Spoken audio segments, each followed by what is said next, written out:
We are physically rewiring the brain with these different techniques. I think it's clear that there's a big difference between the people that experience tinnitus and the people that develop persistent chronic tinnitus. And the vast majority of people that experience tinnitus will find that tinnitus is recognized by their brain as a perception that's neither dangerous nor important, and the brain tunes it out. But for some subset of people in the population, that process doesn't occur, and the tinnitus is not tuned out by their brain. So our goals with our treatments are to try and give their brains a little nudge, give their brains a little help, and foster some favorable neuroplastic changes in their brain so that it's easier for their brain to perform this function of tuning out this meaningless phantom perception that is truly neither important nor dangerous. Dr. Brian Worden is an ENT doctor with a strong focus on helping patients with tinnitus for over 15 years. I first met Dr. Worden at the National ENT Conference in Philadelphia a few years ago, where we both attended a tinnitus update session. He completed medical school at UCSF in San Francisco and completed his medical residency as an ENT physician at Stanford. He's since been practicing as an ENT in Southern California. Dr. Worden combines his extensive clinical experience with a background in basic science, allowing him to critically assess and integrate therapies like tinnitus retraining therapy, cognitive behavioral therapy, sound therapy, and of course the medical management of tinnitus through potential surgeries or medications. His approach provides tinnitus patients with evidence-based and practical strategies to reduce the impact of tinnitus on their daily lives. So Dr. Worden, many ENT doctors unfortunately tell their patients there's nothing that can be done for tinnitus. But what's the truth here? What do you tell your patients in regards to tinnitus? Well, first of all, let me acknowledge that I'm very aware that many ENT doctors or otolaryngologists are telling patients that have bothersome tinnitus that there's not much that they can offer. And I think that there's a couple of reasons for that. I know a lot of otolaryngologists, so I think I can speak to this perspective. First of all, in truth, there's not something simple that the average community otolaryngologist can offer somebody with tinnitus that's going to immediately make them feel better. There's not a quick fix. There's not a pill that they can prescribe. There's not a procedure that they can easily do that's going to make somebody feel better. And then on top of that, I think physicians, they tend to like to see patients in their clinic that they feel like they can help, because those are the kind of patients that are most rewarding for a physician to see. So I think a lot of otolaryngologists prefer not to see tinnitus patients in their clinics because they feel like they don't have that much to offer. But in truth, I think, Ben, you and I both realize that there are treatments that are available for tinnitus that have been shown in well-designed clinical research studies to reduce the severity of tinnitus and the burden of tinnitus. But you and I both realize that these are not things that are quick solutions. They take time, they take effort, they take commitment, and they're often not covered by health insurance. And this is the paradigm of our healthcare system in the United States, is that healthcare is a business. And clinics that offer services can't really stay afloat if their services aren't well reimbursed by insurance companies. And at least currently, treatments for tinnitus tend not to be reimbursed well by insurance companies. So there's not that many centers around the country that offer high quality tinnitus therapy. And so for many otolaryngologists, there's really not any services in their geographic area that they can easily refer patients to. And that's something that I hope we can improve upon in the future. You, however, have an interest in tinnitus. Yes. You are able to guide tinnitus patients towards better treatments and hopefully give them hope on what they can do. So how has your perspective on tinnitus treatment evolved over the years of you practicing as an ENT doctor? Well, I'll tell you, when I was training in residency, honestly, tinnitus is not a topic where a lot of time is spent training residents on the management of tinnitus. And I think it's just because there's so much that needs to be learned. There's so much knowledge and skill that needs to be acquired during that 5-year residency training period that there's some topics that are not stressed.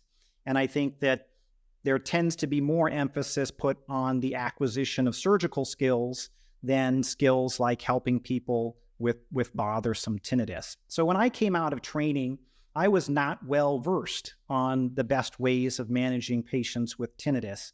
But once I was in practice for a while, I began seeing more and more patients in my clinic that came to see me with tinnitus that was really severely affecting their quality of life.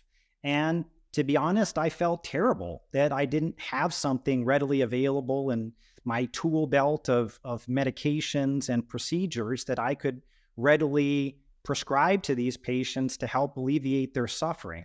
And so I decided to dedicate time, and I spent hundreds of hours really reading textbooks and reading research papers to try and improve my knowledge base so that I had better solutions and better answers to address my patients that had really intrusive, bothersome tinnitus. So it was definitely a process, and it took me a long time to acquire that knowledge. But I feel like there are really beneficial treatments that are available. They're just not easy. They're not quick, and they're not simple solutions that are readily available in most doctors' offices. I tell most of our patients at Treble Health that the ENT doctor and that visit really is designed to rule out any surgical or medical intervention, medication, surgery. From my understanding, there's less than 1% of tinnitus cases that are eligible for such procedures or medications. What's your opinion on this, and how do these appointments normally go with patients? Yeah, I totally agree with what you first said. I think that when we see somebody in the office, and I think that this is true for me, and it should be true for all otolaryngologists, when we see patients in the office that have bothersome tinnitus, I think at the very least, we need to do a good hearing test, and we need to do a thorough evaluation and examination of the patient. Because sometimes, occasionally, there is a readily reversible problem that can be treated, and it can make the tinnitus go away. I've seen patients in my clinic that came to see me with tinnitus, and when I looked in their ear, there was just earwax that was packed against their eardrum because of Q-tip use. And once I removed that earwax from their eardrum, their tinnitus went away. So there are occasionally situations where there's something that's readily reversible that we otolaryngologists in the office can actually fix. But if there's not something that's readily available, I think it's also our role to assess patients for other health conditions that can be associated with tinnitus, because that may change our pathway of evaluation and it may alter our treatment options. I'm thinking specifically about evaluating people for kinds of hearing loss like otosclerosis or sudden sensory neural hearing loss, or screening people for temporal mandibular disorder or migraine, because those kinds of contributing health problems might change the way that we help an individual patient that's suffering with tinnitus. Dr. Worden, I love your opinion on the different root causes of tinnitus. It's one of the topics that we zoom in on here at Treble Health, because in our opinion, whenever possible, we want to identify the root cause of tinnitus that makes the treatment a lot easier. And collaborating with ENT physicians like yourself is really important in this process.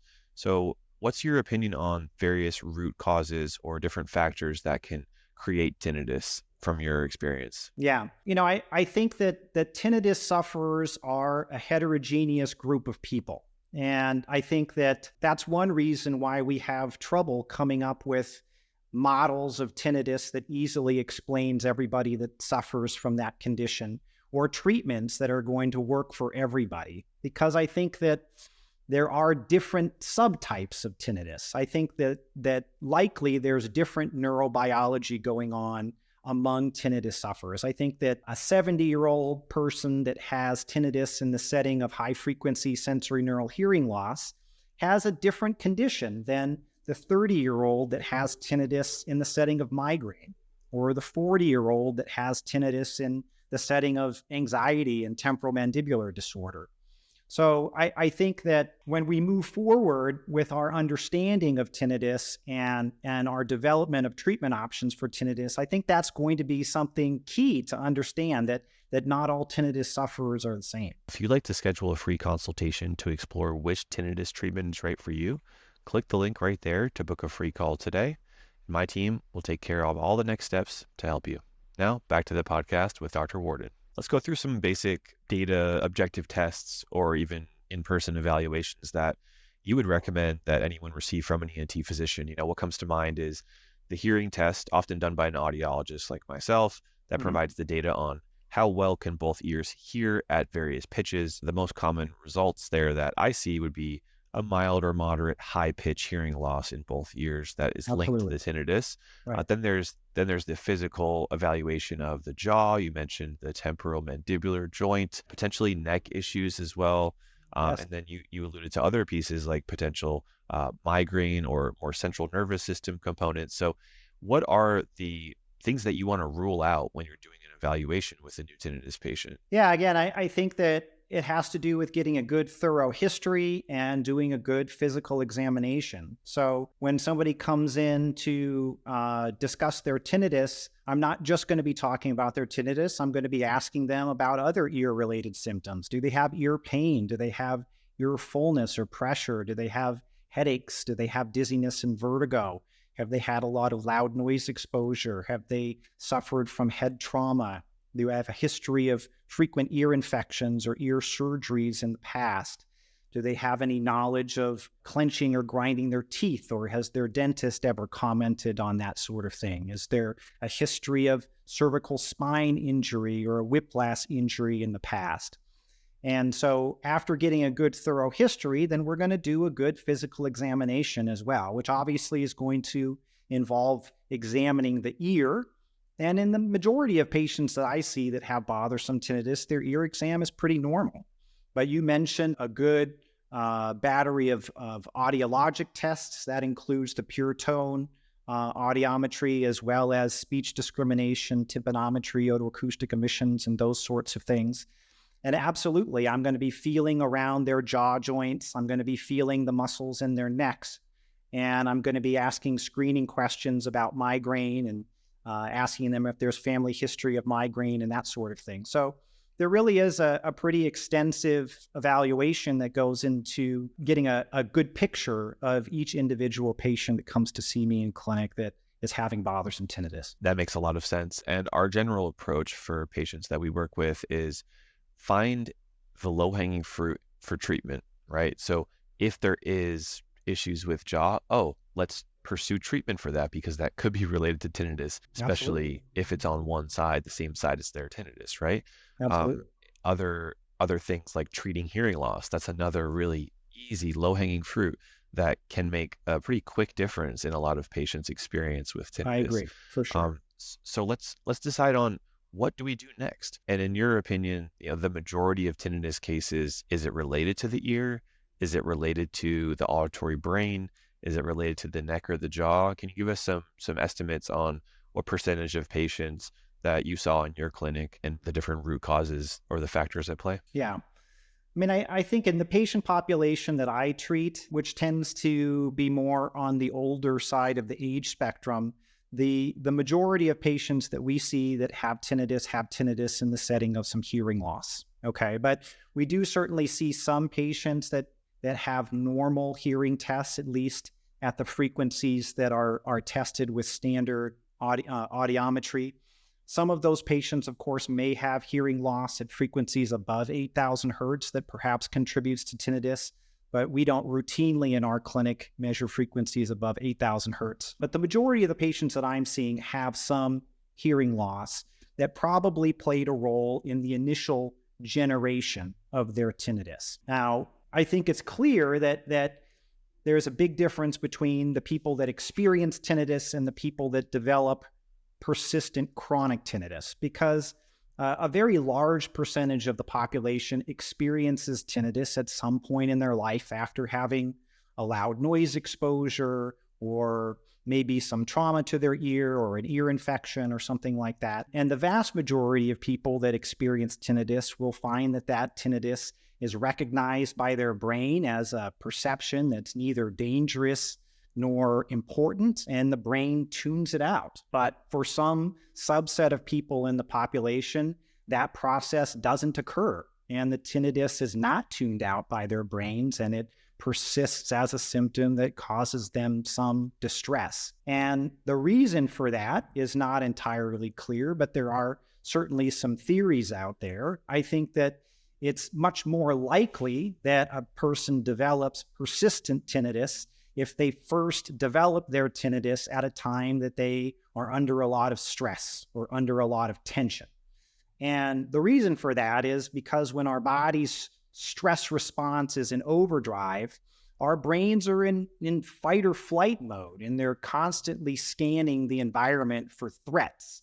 And as such, any new perception that occurs is much more likely to be labeled by the brain as a potential danger, something that is needing to be monitored more closely. And so I think that is the circumstance for many patients, that because they are already in a high level of stress and tension when the tinnitus first appears, that they are more likely to develop persistent tinnitus. But there may be some other neurobiologic basis for why some people are more prone to have persistent tinnitus than others that we don't totally understand. I want to go through this thought experiment with everyone listening, that if you have a high-pitched hearing loss and it's the same hearing loss as someone else, but your tinnitus is a 7 out of 10 and their tinnitus is a 2 out of 10, well, what's the difference? If you have the exact same hearing measured with the objective test, what's the difference there? Going even a little bit further, someone can have severe hearing loss, but they have mild tinnitus, or in some cases, they don't hear tinnitus at all. Yeah.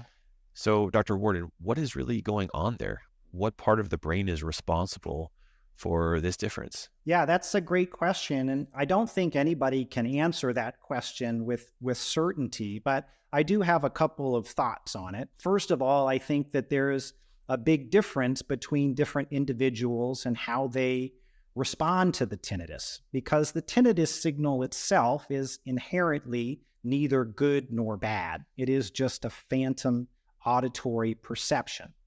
And what troubles people isn't so much the perception, but it's the maladaptive responses that occur inside their body in relation to the tinnitus. That's what causes the distress. And one person may respond more strongly to the same tinnitus signal as another person. They may have the exact same perception, but for one individual, it doesn't bother them. And for a different individual, it drives them crazy and keeps them up at night and interferes with their basic functioning. And I think that there perhaps are some personality types that are more likely to have negative responses to tinnitus. And there's clearly some associations between mental health challenges like anxiety and depression and persistent troublesome tinnitus. But I think it's a rather complicated issue that we don't fully understand. I want to highlight and really ask for your agreement here. Tinnitus is not a psychological or psychiatric condition by itself. It's a physiological condition, the relationship between the auditory brain and the hearing system. Would you agree with that? Yes, absolutely. Yeah, I definitely don't want to give the impression to our patients that it's something that's a psychological condition, because it is real. It is a perception in the nervous system of a sound that's not there. And it's quite common. 10 to 20% of the population suffer from tinnitus. So it is something that is real. But what varies really is how a person responds to the tinnitus, what sort of reactions are occurring in their body, both psychological and physiological, that influence how much the tinnitus affects a person's well-being. I have a lot of conversations with patients at Treble Health, and one of the most common goals that patients have is learning which treatment or which solution could be right for them. And their main goal here is to reduce the tinnitus. Most of them come to me understanding that bringing it to zero, completely eliminating it, isn't realistic for most patients, and it's not even necessary to go back to living a full, productive, normal life. So let's shift now and bring our conversation towards what can we do about tinnitus? What are the evidence-based treatments? So I'll ask you, how do you generally counsel your patients once they understand the cause of their tinnitus and why it happened, and now are focusing more on what can they do about it? How do you start that conversation? Yeah. So when I'm first meeting somebody that's suffering significantly from tinnitus, first of all, I like to let them know that they are heard, because I think a lot of tinnitus sufferers have seen different doctors and other healthcare providers and perhaps been dismissed or blown off. And so I think the first step is to really validate the people that are suffering from tinnitus and let them know that you understand that it is something that's real and something that can be very, very troubling. And then I like to reassure people that for the vast majority of folks that have tinnitus, it's not indicative of any sort of dangerous problem. Because I think a lot of people come in to see someone like me and they're worried that this new symptom that they've developed is the sign of a brain tumor, or that the tinnitus is going to make them deaf over time or something like that. So the next step is to reassure them that for the vast majority of people that have typical non-pulsatile tinnitus, it's not a sign of something that is dangerous or life-threatening. And so then we can talk about how we can help a person respond to tinnitus, how we can reduce the tinnitus and improve their quality of life. And it's not always easy to tell what kinds of individual treatments are going to be most effective for each patient. But it does matter a little bit what other health problems they have. So for instance, if I'm meeting somebody with tinnitus for the first time and it's clear that they have significant associated anxiety or depression, then I'm going to counsel them that that's something that needs to be addressed. If we want to try and improve the tinnitus, we have to get the mental health challenges under control as well, because we're very unlikely to be able to create an internal bodily environment that's favorable for tinnitus habituation if someone has uncontrolled anxiety or uncontrolled depression. So for those patients, I'm much more likely to send them to see a psychiatrist or a psychologist to consider medications for anxiety or depression, or they might be particularly good candidates for cognitive behavioral therapy, which can be helpful for problems like anxiety, depression, and tinnitus. But I think it's important to communicate to people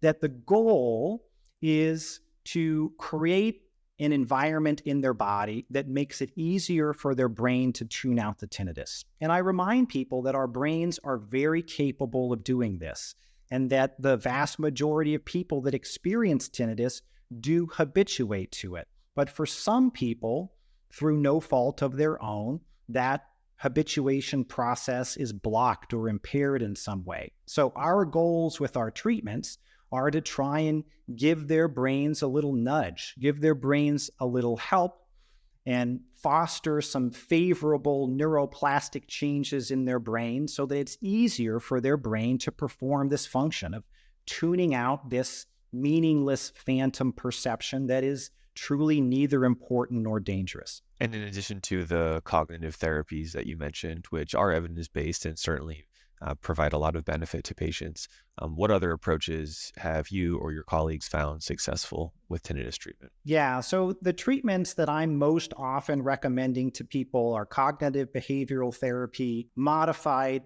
tinnitus retraining therapy, sound therapy, and mindfulness practices. And that's in addition to simple things like recommending hearing aids for people that have hearing loss and setting up their tinnitus and whatnot. And why do you recommend those approaches? Why is it not just the cognitive behavioral therapy, changing the thoughts, changing the beliefs, changing behaviors?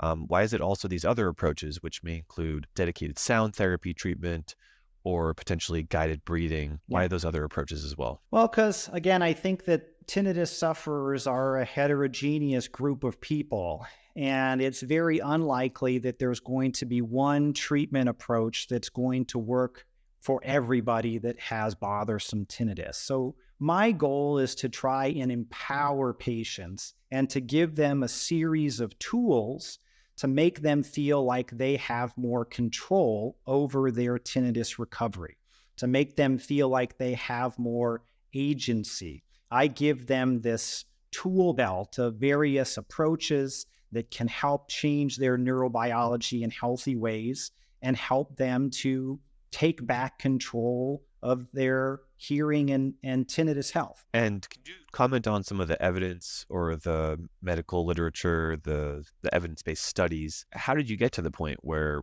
essentially recommending for different patients, and the doctors here should be able to, pick and choose which treatment is right for which patient?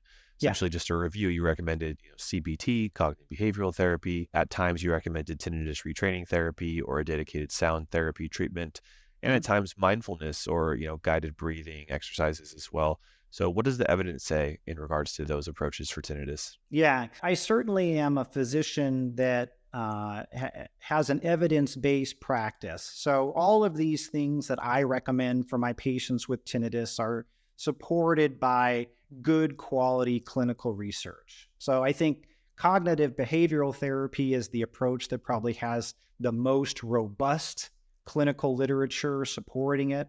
But there's several randomized controlled trials that support the use of mindfulness-based interventions for tinnitus, and also tinnitus retraining therapy, including sound therapy. There's several randomized controlled trials that support that use.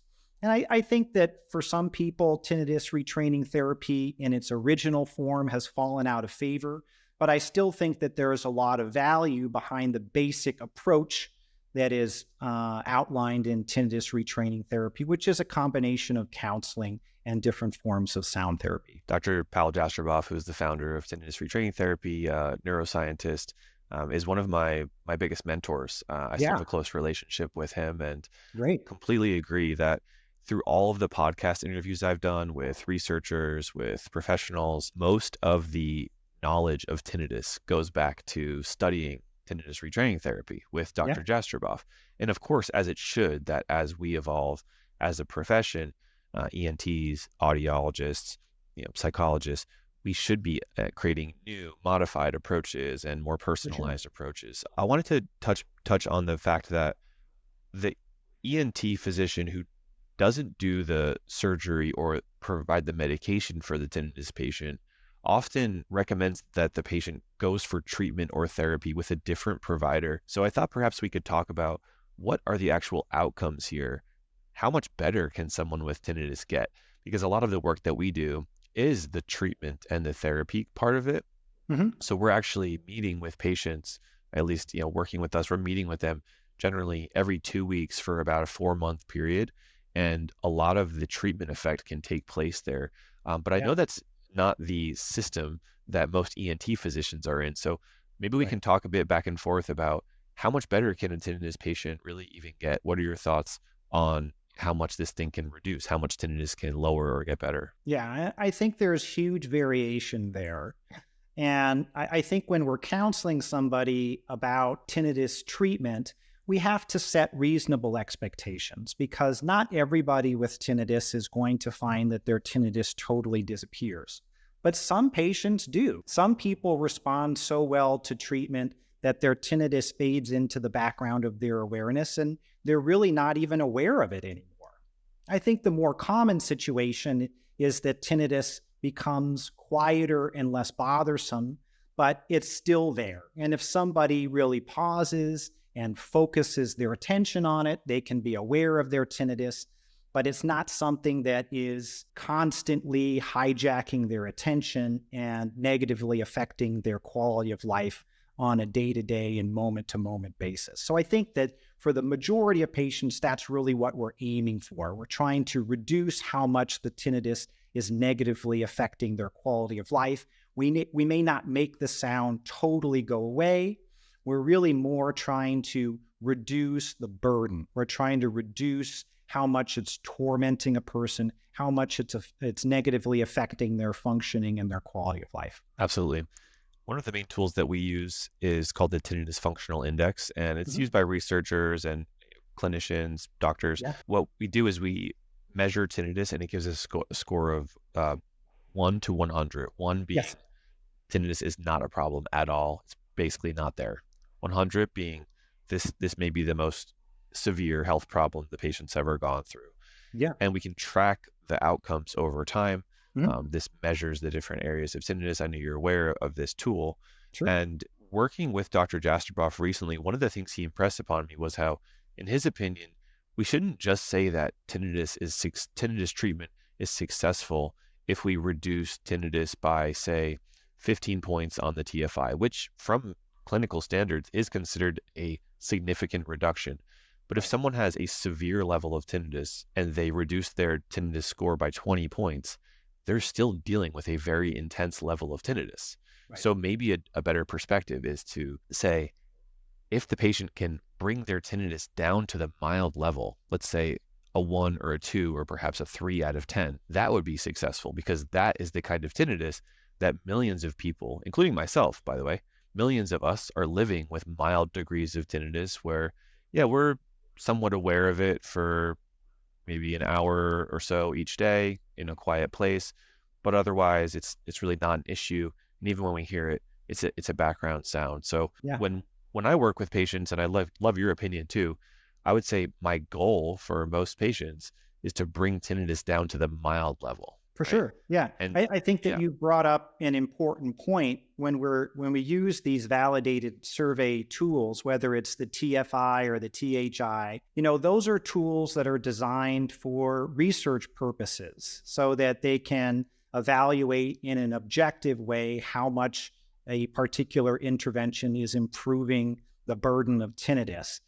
And there's a huge difference between what is statistically significant in a research study and what is actually clinically significant among the patients and their actual experiences. So I totally agree with you. If we improve somebody's TFI from 90 to 80 it's to 75, that person is still debilitated by their tinnitus. And so that's not a huge success. I mean, obviously that's improvement and that's great. It's a step in the right direction, but we can't stop there. We need to keep working with that patient. another thing that I learned from studying with Dr. Jastroboff is that sound therapy treatment, and to some degree tinnitus treatment in general, can take months before it really manifests. It's sort of this slow compounding effect. And it breaks my heart when patients say, oh yeah, I tried sound therapy, but after a few days, it didn't do anything for me. Right. Because there's a gap of education here, which is that, especially for the more complex cases of tinnitus, it can take up to 3 months for sound therapy to even nudge the tinnitus down. But Yeah. that doesn't mean that it's not working. It just means that, hey, tinnitus treatment takes a long time. So any thoughts or any recommendations for those listening on the timeline of tinnitus treatment? Yeah, I totally agree with you. And I think that it has to do with the paradigm of healthcare delivery, especially in our country. I think that we've come to expect quick fix solutions for most of our health problems. People expect to go see their doctor with some sort of ailment and to leave that visit with a plan, whether that is a prescription that's going to make it better or plan to do some procedure that's going to fix the problem. And that's what people tend to expect when they have a healthcare problem. There's going to be something that's quick and easy that's going to make it better. But the truth of the matter is that many human ailments can't be fixed in that way. And tinnitus is one of them. And I think that's really important to discuss with tinnitus patients when we're first discussing treatment options, that they have to have some patience and they have to understand that this is something that's going to take some time, that it's going to take some commitment, that it's going to take some dedication, and that we have to have a reasonable expectation with regard to how long it's going to take for these changes to occur. Because unlike taking antibiotics for a skin infection, what we're doing in the setting of tinnitus treatment essentially is we're causing neuroplastic changes in the brain. We are physically rewiring the brain with these different techniques. And that's something that takes time and it takes repetition over and over and over again. As the neuroscientists like to say, neurons that fire together wire together. So what we're doing is we're doing these repetitive mental exercises and practices over and over and over again to drive these neuroplastic changes in the brain. And that's something that doesn't happen overnight. It takes weeks, it takes months. Well, so far we're painting the picture here that there is something that can be done for tinnitus. And if there's one thing that anyone listening comes away with. I hope it is that there are evidence-based strategies and treatments that do help a majority of patients when they're done properly by a healthcare provider who specializes in tinnitus. Dr. Worden, what advice would you have for someone listening who has a significant amount of tinnitus? Maybe they've tried a few things on their own, but they're looking for a solution that will work for them. Any advice for them? Yeah, I mean, first of all, my advice is to remember that it's not hopeless. I think a lot of people with tinnitus, when they've seen their primary care doctor and have been told that there's nothing that can be done, and has seen their community otolaryngologist and been told that there's nothing can be done, that they start to feel hopeless. And those feelings of hopelessness tend to make people feel worse. And it tends to make their tinnitus even worse. And it becomes this downward spiral. So I like to remind people that it is not hopeless. There are treatments that are available that can help reduce the severity and burden of tinnitus. You just need to seek out the right places to find knowledgeable healthcare providers that can provide these kinds of services. And admittedly, in the United States right now, that's not so easy. There's not that many places that are offering high quality tinnitus treatment in many geographic areas, which is why I think something like what you're doing, Ben, with Treble Health, and what I'm trying to do with my online and app-based program, hopefully that can open up high quality evidence-based tinnitus treatment options for much larger audiences that don't live near an academic medical center that offers high quality in-person tinnitus treatment. Absolutely. You being an ENT doctor that specializes in tinnitus, I imagine if the word or when the word has gotten out, you're in high demand. So where can patients find your work and potentially work with you or a similar provider who does specialize in tinnitus? Yeah. So actually, I've been scaling back my in-person clinical practice to focus more of my time and energy on providing virtual content and virtual treatment for people suffering with tinnitus. So if people are interested in learning more about what I offer for patients that have bothersome tinnitus, they can see my website, which is www.alleviatetinnitusTherapy.com, or my Facebook page, which is Brian Worden MD, or YouTube channel, which is Brian Worden MD. And again, my main goal at this point in my career is to try and help as many tinnitus sufferers as possible. Well, we are on the same mission, and it is somewhat of a calling where when we work with tinnitus patients, we realize we can really make a difference in their lives, and then we want to do more and more of that. So I see Yes. myself in you and what you just shared there. Any final words for those listening on maybe some next action steps if they have tinnitus, just a few things, one or two things they can do this week that might make it easier to manage the tinnitus or potentially one step closer to finding the right treatment for them? Sure. A couple of quick things that anybody can start doing on their own is they can realize that the less they pay attention to their tinnitus, the easier it is for their brain to reclassify it as something that is unimportant and non-threatening. And I know that that's easier said than done, especially when tinnitus is very loud. But we as human beings are capable of redirecting our attention. I like to compare it to a spotlight at a theater. We can shine our spotlight of attention on different things, both internal bodily sensations and things in the external world. So when we find ourselves focusing a lot of our attention on our tinnitus, we want to consciously redirect our attention to something else, either some other sensory perception, some other sound in the environment, something else going on in our bodies or around us. And as we do that over and over and over again, and we spend less time focusing on the tinnitus, ruminating about the tinnitus, worrying about the tinnitus, fighting the tinnitus, the easier it is for our brains to change our relationship with the tinnitus.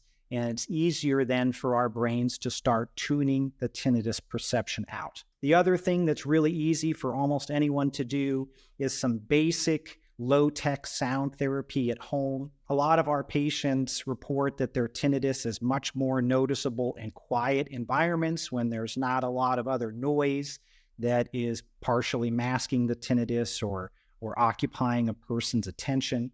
So in those quiet environments, whether that's a quiet office when they're working or the quiet bedroom environment at nighttime when they're trying to go to sleep, play some white noise into the environment. And I tend to like nature sounds for that purpose because I think nature sounds can be rather calming as well. I use an app called mynoise.net, and they have literally hundreds of different soundscapes that you can download onto your phone, like the sound of a river, the sound of a waterfall, the sound of rain on a tin roof. And playing some of that white noise into the environment gives your brain something else to pay attention to other than the tinnitus, and it decreases the relative loudness of the tinnitus compared to the background soundscape. And again, that makes it easier for your brain to tune it out from your conscious awareness, which is ultimately our goal. Dr. Brian Worden, thank you for joining the Treble Health podcast.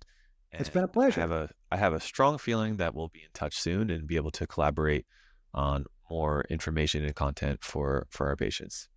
I hope so. It's been a pleasure. Thanks so much for inviting me to chat with you today, Ben. Absolutely. All right, guys, we'll talk to you soon. Take care. Bye-bye. If you'd like to explore which tinnitus solution is right for you, book a free call with my team at Treble Health. We can meet over Zoom and discuss which option is the best fit for your treatment. Click the link on the screen right now, and we'll see you on the free call.